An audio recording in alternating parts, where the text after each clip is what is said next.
Guys, what an unbelievable night. Crazy, chaotic, remarkable. Cole, I know you're only a young lad, but you've been involved in a game of football like that before? No, not very often. It's a big game. We knew what it was before we come into it.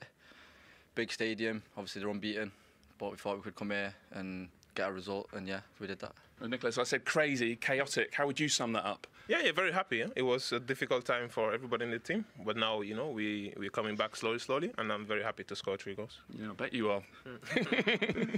What does it mean to have that much ball in your hands? Because it hasn't been the easiest start, has it? Yeah, very difficult, but life is like this. But now, you know, my first hat-trick, so I'm very happy I did it in the biggest club in England and everywhere.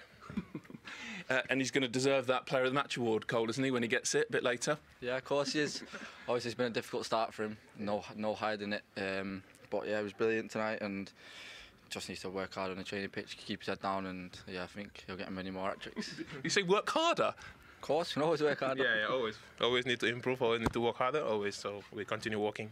Now this is past, so we forget about it and move forward. What are you thinking in the early part of that match? Spurs started the game brilliantly, didn't they? Yeah, I mean, amazing stadium, amazing fans. So, but we needed to fight and try to win the game, and so we did. So we are very happy. Cole, it almost felt like a couple of tackles went in, particularly that one from a doggy, the first one from a doggy that was booked for, and it almost lit a fire under Chelsea. It kind of got you going. Fair or not? Yeah, I think in the early stages we were losing too many second balls. When the balls were bouncing at 50-50, I think he was getting on top of us and obviously breaking.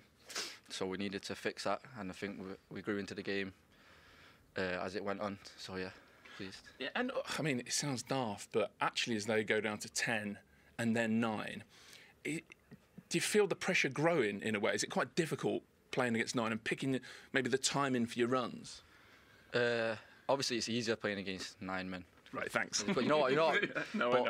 Yeah. We knew we needed to win the game when it went down to 10, and then when it went down to 9, especially, we knew we needed to score. If we keep pressing, making our runs in behind, because the line was so high, we'd get in, and eventually we managed to get in. Yeah, for you, Nicholas, what is the challenge? With them, I mean, not many teams when they go down to 10 and then 9 men play with such a high line. So what is the challenge for you then as a striker in terms of timing your runs? Yeah, it was difficult because they were really maintaining the line and really playing high, but we have quality players that give us the ball, and he did, so we won. Do you think this is a breakthrough night for you personally and the team? Yeah, it's for everybody. We were dreaming about this, playing big games and winning big games, and so now we continue working hard, and the confidence is coming slowly. OK, so you've got the match ball. You're going to need a spare hand here. Yeah. Because Cole, who gave the assist, didn't you, for the last one? Yeah. And now you're more than happy, aren't you? Of course. To hand over the Player of the Match to Nicholas Jackson. Thank you so much. Yeah. Sparky. He's a confident boy, isn't he, it seems? I love it, man. Love the vibes, love what they're doing, love the energy. They're happy with the result. So, you know, clearly, you know, they had a lot on their mind that they wanted to get out, and it was a good result for them. You will know better than anyone in this room what he will be feeling right now. A lot of joy, weight off his shoulders, knowing that he was able to have a game like today. I don't think it's easy, you know, it's never easy to score goals, but in moments like today, in big games and nights like this, to put 3 goals in the back of the net for your team to win the game, you do feel like, yes, you know what, looking forward to next week. I want to keep this going. I want to score more goals, so I'm happy for the guy. But would there have been a period in that second half where the pressure might have been growing, the sense that we have to win this game? They're down to 9 men. Yeah, I think you could see it from Pochettino. Difficult to deal with. It was like there's bodies going around everywhere. But they kind of calmed down as the game got on. Their press was actually improving as the game went on, and I think they started to nick a few balls here or there, and they were getting in. And then the game got crazy after that. Cole Palmer said, didn't he, that they were late to the second balls. And we sort of always look, in a game like that, we look for what changed, what happened that was different. And I think the only thing we can find, really, is the Udogie challenge, which might have been a red. He got a yellow card for it, but it just seemed to spark that reaction. I mean, a ridiculous challenge. I mean, Spurs was so far ahead of Chelsea. I thought the game was going to end up 3 or 4-0 to Tottenham. I really did. I mean, to put in a challenge like that, he's a lucky boy.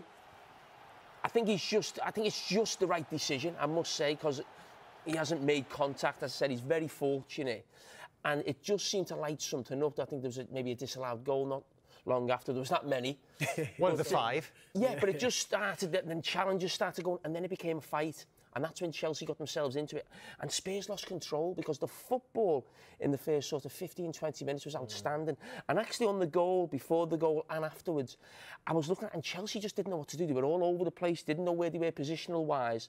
And I just thought Tottenham can still take an awful lot from this game in terms of how they played 11 v 11 and how they sort of stayed in the game with 10 and then 9 men. Is there an argument, though, that maybe Chelsea's best period was at 1-0 when it felt like they were going to score at any moment? They scored, this was one of the ones they had disallowed, but it felt like it was coming for Chelsea. It did, yes. As I said, they started to get their press a little bit right at this point. I think before it was a little bit sporadic, but they started to gain a little bit more control.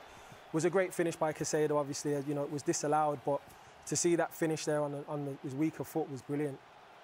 Yeah, choked off because he was in an offside position and interfering with play, deemed to be.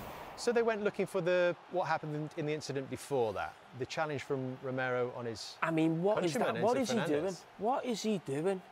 I mean, he's a World Cup winner, he's an experienced player.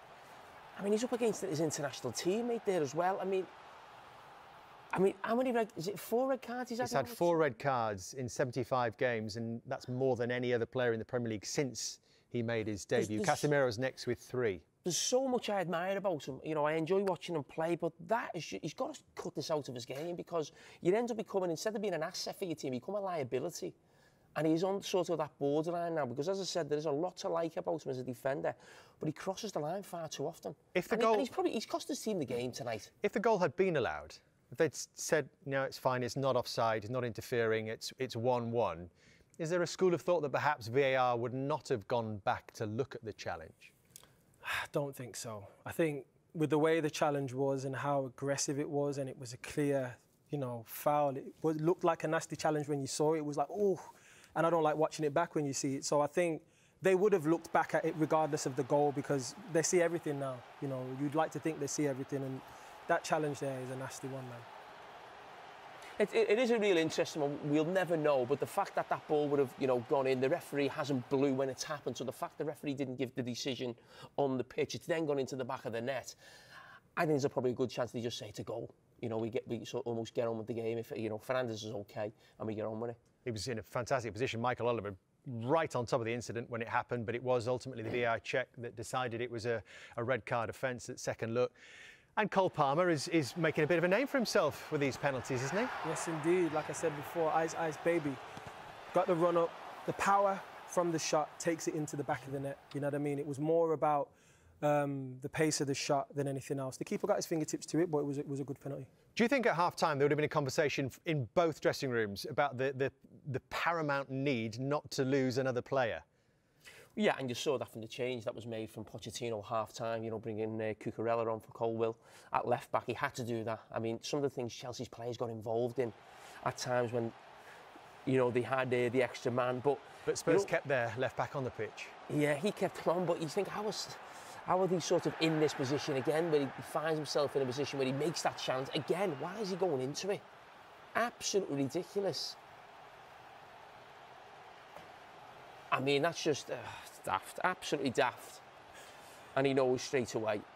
And then this tactic, which I think has enthralled everybody watching tonight. It's almost like a cat and mouse game that developed. This high line with 9 men. Can you explain the coaching principles behind this, Jamie? Tottenham play with a high line. I've seen it all season, especially at Crystal Palace when I watched them last Friday. And yet we're 11 men because you've got men in front who can put pressure on the ball, you win the ball high. And listen, this is not just for Tottenham, this is lots of teams.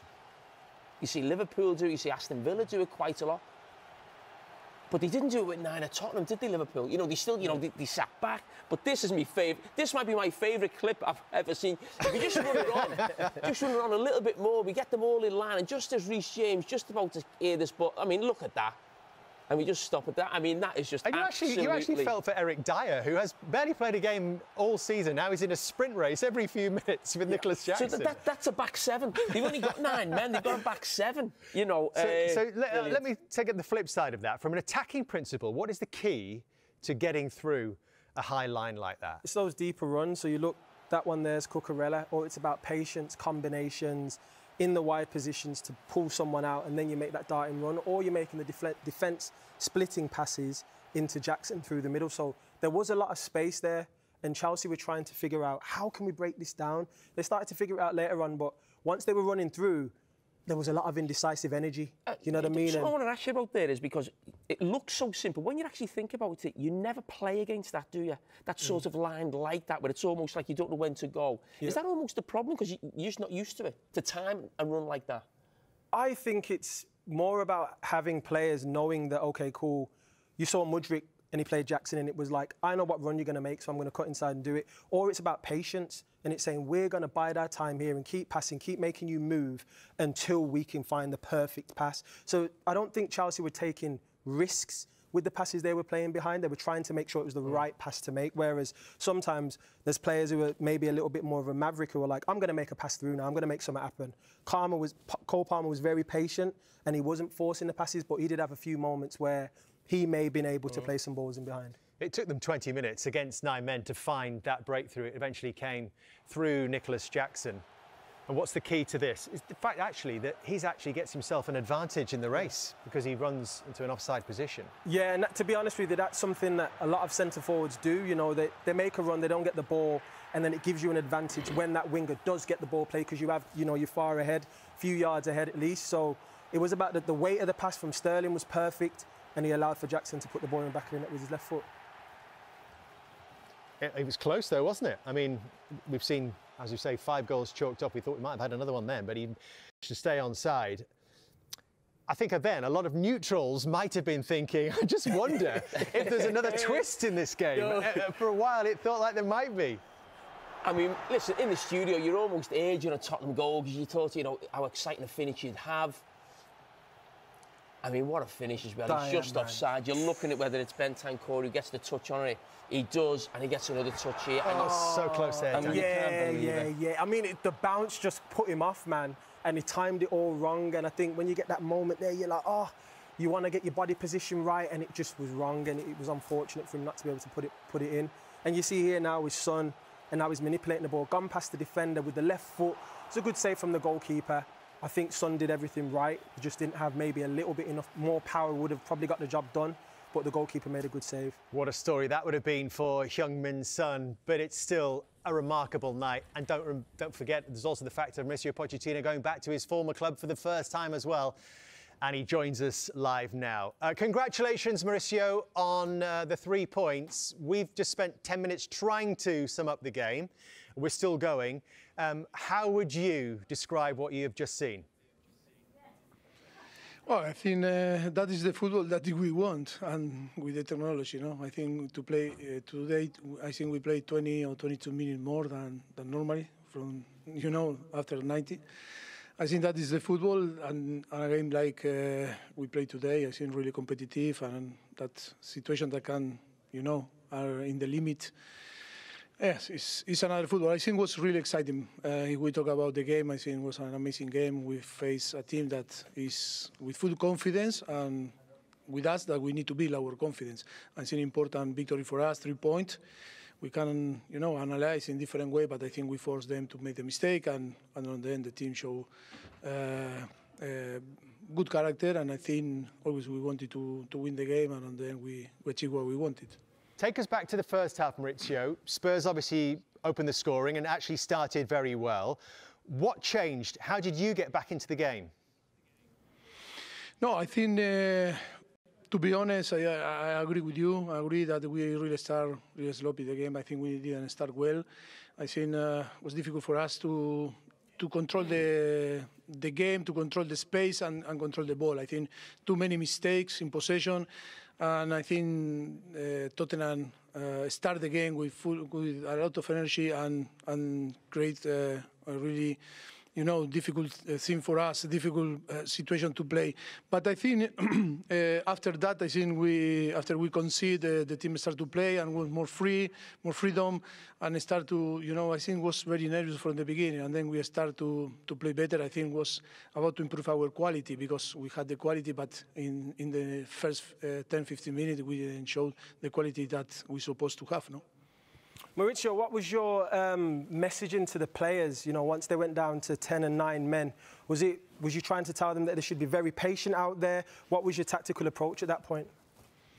Yes, I think the space, if you can see, or you saw the line defensive was so high when we started to build from back, and I think we didn't have the patience to build and to put the ball from one side to another and find the right moment. I think the running were always in a wrong time. I think too many offside. We were very disappointed, disappointed in the halftime to not to explode the space that they gave us, and that is important. But that was it's about when the team is not full confidence that we were, we arrived in this game, with too many doubts, about the confidence.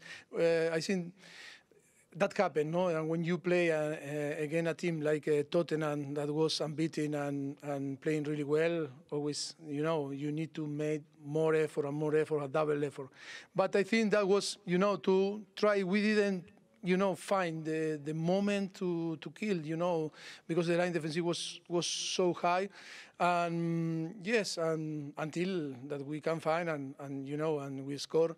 And yes, for us the most important is the 3-point, because I think to improve in our on the table, and of course to build our confidence, because it's a team that is young, and we need to feel confident if we want to perform and to go high, Maurizio, you took Colwill off, your left back, at half-time. How important was it that you kept 11 men on in that second half? Was that the message at half-time?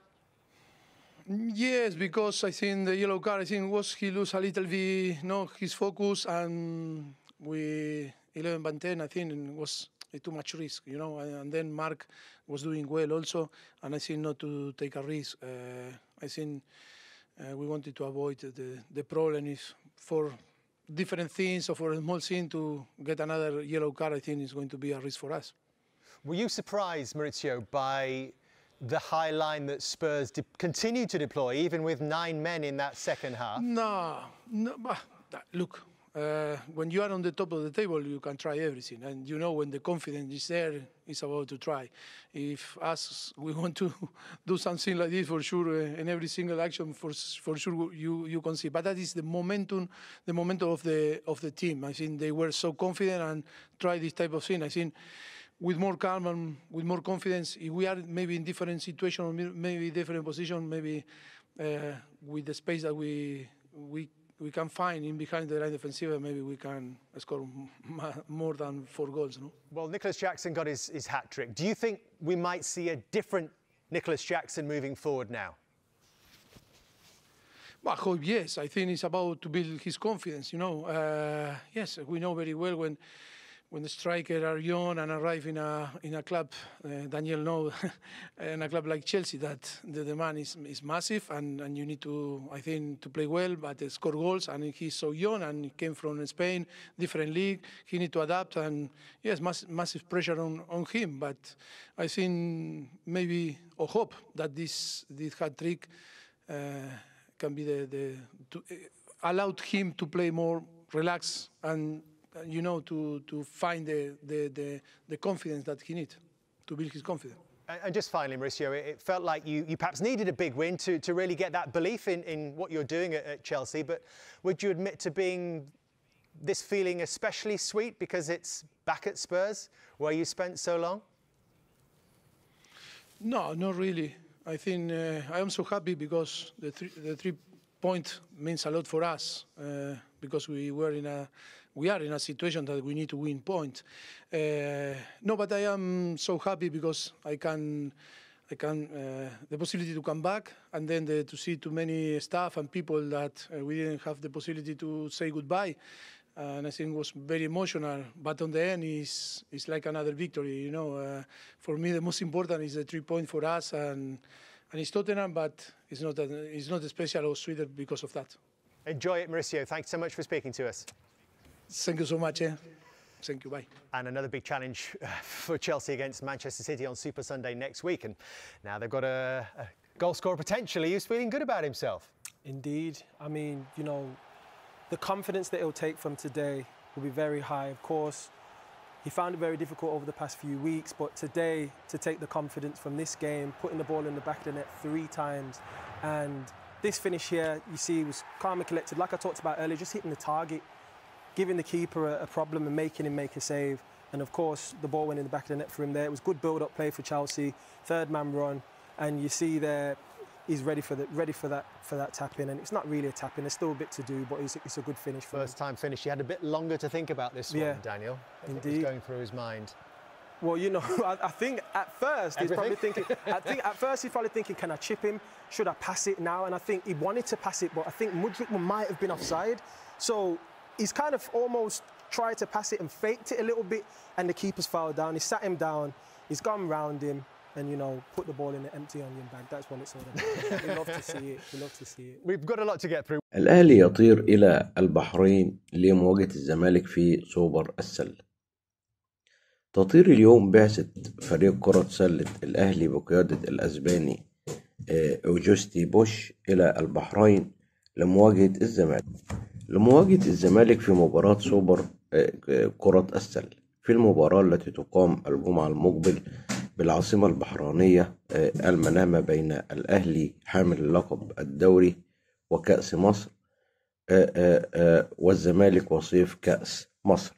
وكان الاتحاد المصري قد وقع بروتوكول تعاون مع الاتحاد البحريني لكرة السلة في حفل أقيم بالقاهرة، ونص على إقامة كأس السوبر المصري في البحرين، بالإضافة لعدة أوجه أخرى للتعاون خلال الفترة المقبلة. يذكر أن أوجستي بوش المدير الفني عقد جلسة مع رئيس النادي تم خلالها مناقشة تراجع نتائج الفريق في الفترة الأخيرة، منها احتلال المركز الرابع بالبطولة العربية بقطر، وكذلك رابع كأس العالم لأندية السلة بسنغافورة أيضا. وأعلنت لجنة المسابقات باتحاد كرة السلة برئاسة أحمد كامل موعد انطلاق بطولة دوري السوبر لكرة السلة عن جدول مباريات بطولة دوري المرتبط. وتنطلق الدورة المجمعة الأولى في الفترة من 25 أكتوبر إلى 27 أكتوبر الجاري، بينما تقام المجمعة الثانية في الفترة من 1 نوفمبر إلى 3 نوفمبر.